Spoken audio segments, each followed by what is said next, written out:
بسم الله الرحمن الرحيم إنما وليكم الله ورسوله والذين آمنوا الذين يقيمون الصلاة ويؤتون الزكاة وهم راكعون ومن يتول الله ورسوله والذين آمنوا فإن حزب الله هم الغالبون۔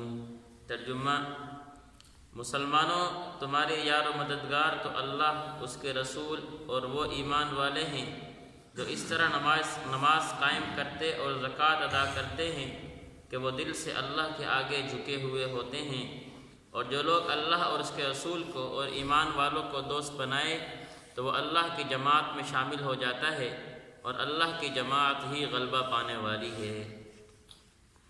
پچھلی آیات میں اللہ رب العزت نے یہود و نصارہ کی دوستی سے منع فرمایا تھا، اور پھر بتایا تھا کہ اگر کوئی شخص یہود و نصارہ کی دوستی سے باز نہیں آئے گا تو اللہ رب العزت اس قوم کو ختم کر دیں گے، اور اس کی جگہ اور ایک جماعت لے آئیں گے جس میں اللہ نے 6 صفات کا ذکر کیا تھا کہ یحبہم و یحبونہ، کہ وہ اللہ سے محبت کریں گے، اللہ ان سے محبت کریں گے، اذلۃ علی المؤمنین، کہ وہ آپس میں بھائی چارگی والی صفت رکھتے ہوں گے، لیکن اعزۃ علی الکافرین، کافروں کے مقابلے میں سخت ہوں گے، یجاہدون فی سبیل اللہ، اللہ کے راستے میں جہاد کریں گے، ولا یخافون لومۃ لائم، اور کسی کی ملامت سے نہیں ڈرتے۔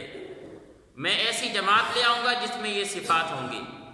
آگے اللہ رب العزت نے دوبارہ پھر سمجھایا کہ اے مومنو، تمہارے جو دوستی کے لائق ہیں وہ یہود و نصارہ نہیں بلکہ اللہ ورسولہ والذین آمنوا، کہ اگر دوستی اور تعلق بنانا ہے تو اللہ سے بناؤ، اگر دوستی کرنی ہے تو اللہ کے رسول سے کرو، دوستی کرنی ہے تو ایمان والوں سے کرو۔ کون سے ایمان والے؟ آگے اللہ نے ان کی صفات کا ذکر کیا، والذین آمنوا، وہ لوگ جو ایمان لے کر آئے۔ کس طرح کے ایمان؟ الذین یقیمون الصلاۃ، کہ وہ نماز قائم کرتے ہیں، ویؤتون الزکاۃ، اور زکوٰۃ دیتے ہیں، اس حال میں کہ وہ اللہ کے سامنے اپنا سر جھکائے ہوئے ہوتے ہیں۔ یعنی نماز بھی قائم کرنا یہ اللہ پر احسان نہیں سمجھتے بلکہ اللہ کی توفیق سمجھ کر اللہ پر اس کا شکر ادا کر رہے ہوتے ہیں۔ زکوٰۃ ادا کرتے ہیں تو زکوٰۃ ادا کرنے کے باوجود بھی اللہ کے سامنے اپنا سر جھکایا ہوا ہوتا ہے کہ اے اللہ تو نے ہمیں توفیق دی زکوٰۃ ادا کرنے کی۔ وہم راکعون، تو مسلمانوں کو حکم دیا کہ یہود و نصارہ کو اپنا دوست مت بناؤ، کافروں کو اپنا دوست مت بناؤ، اللہ کے دشمن کو اپنا دوست مت بناؤ، بلکہ اللہ سے تعلق بناؤ۔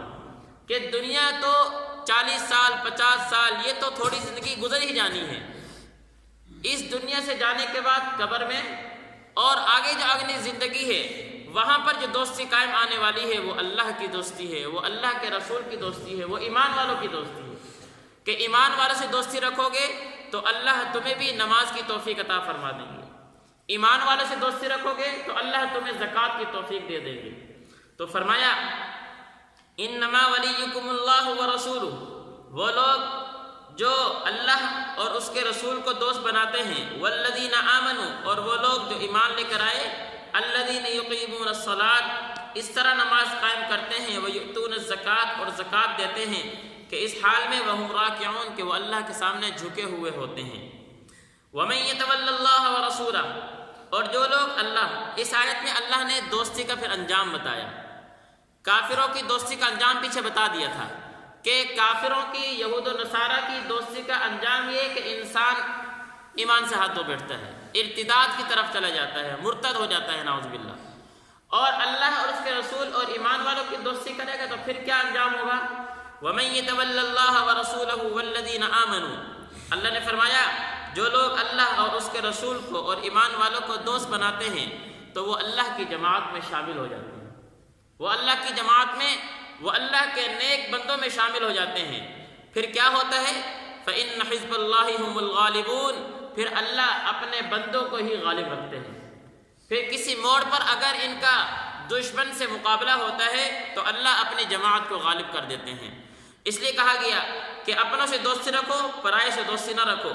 وَمَن يَتَوَلَّ اللَّهَ وَرَسُولَهُ، جو لوگ اللہ اور اس کے رسول کو اللہ اور اس کے رسول اور ایمان والوں کو دوست بناتے ہیں تو اللہ اس کو اپنی جماعت میں شامل کر لیتے ہیں۔ فَإِنَّ حِزْبَ اللَّهِ هُمُ الْغَالِبُونَ، اور اللہ کی جماعت ہی غالب ہونے والی ہے۔ اللہ ہمیں سمجھنے کی توفیق نصیب فرمائے۔